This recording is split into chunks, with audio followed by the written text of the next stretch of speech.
Human ingenuity in an AI-driven world. That's when I hear that, I immediately think that's probably one of the most important questions we have to ask ourselves. And if you've seen the rapid progress of AI, what we call AI now is mostly LLMs, right? I mean, there are other kinds of AI, but that's really what we're talking about. They've certainly progressed. They're progressing into areas that just like 5 years ago we wouldn't have thought possible. They're doing graduate level maths.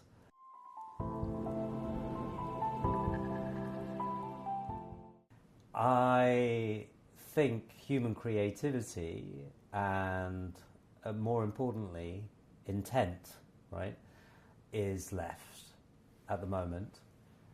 And I hope that will be left to us for a while to come. What makes us get up in the morning? What makes us want to write a book about a Hungarian, even if we're not Hungarian? Or what makes us do anything? What gives us ambitions?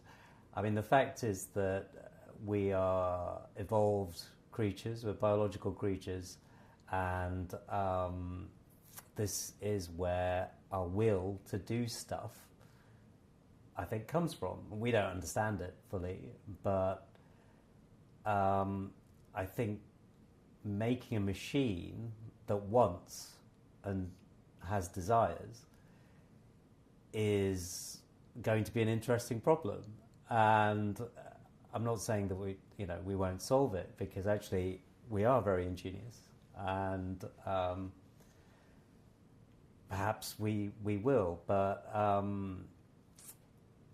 in the interim, I think we should exploit our human edge, our human imagination across the range, our desire to do things and accomplish things, and we should exploit that.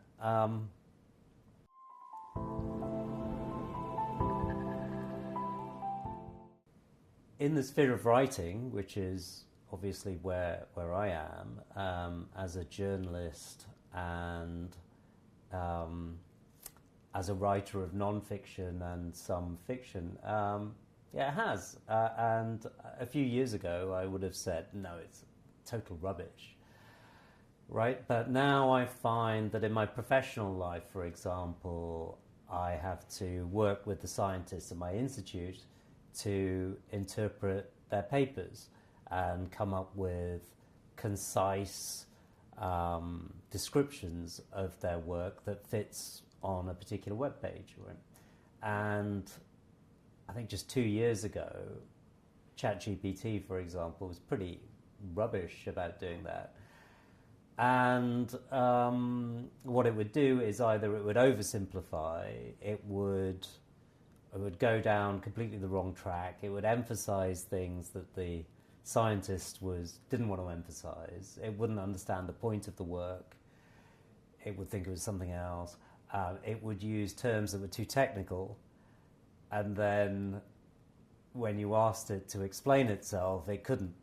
It just disguised the fact that it didn't really have, I suppose, deep understanding with other words. That's beginning to change. It's still an issue, but for now, I think my job is pretty secure. But then I'm aware that almost everybody says that, right? So we'll have to see. But I think my expertise and what I bring to the role is the human interaction. It's talking to the scientists and getting them to explain themselves. And through that process, they come to a different understanding about their work as well. And even if artificial intelligence, if one day I could just upload a paper, a research paper to ChatGPT and say, write me 480 characters on this, well, there's two problems with that. Even if it does a good job, am I sure that I will understand what it's doing? Am I sure I will understand the scientist's work? And will they get anything out of that? They won't, because it's the human interaction that has made them better communicators and also, I hope, in some way, better scientists, right?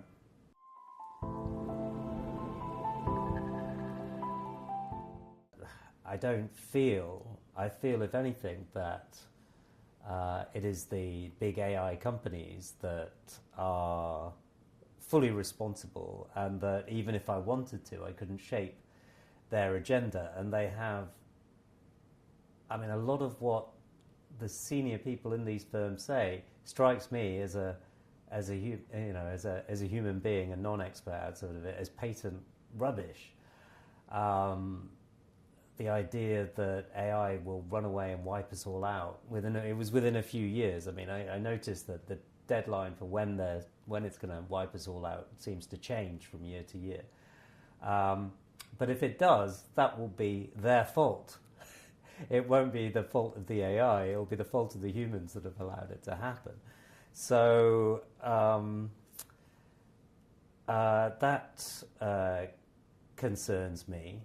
I don't think that we have enough role in that.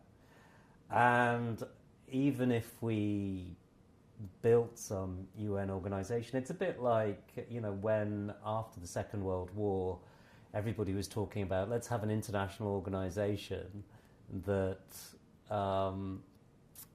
helps control nuclear bombs and power.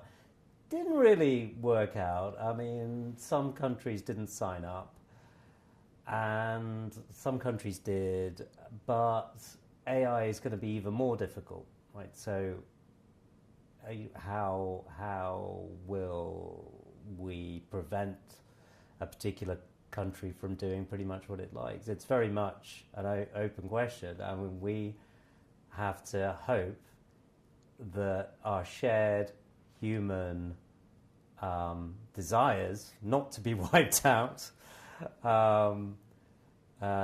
not to live impoverished lives, that essentially all our thinking has been displaced to somebody else. We have to hope that that's quite a universal ambition amongst different countries. But it's very difficult to tell.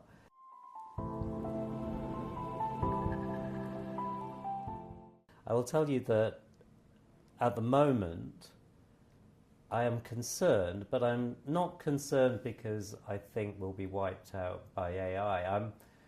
I'm a big fan of Philip K. Dick, and if you've never read a book by Philip K. Dick, and if you've never read Do Androids Dream of Electric Sheep, which is the book that Blade Runner was based on, I do recommend that, because wherever we go in our thinking about this, Philip K. Dick was there first, back in the 1950s.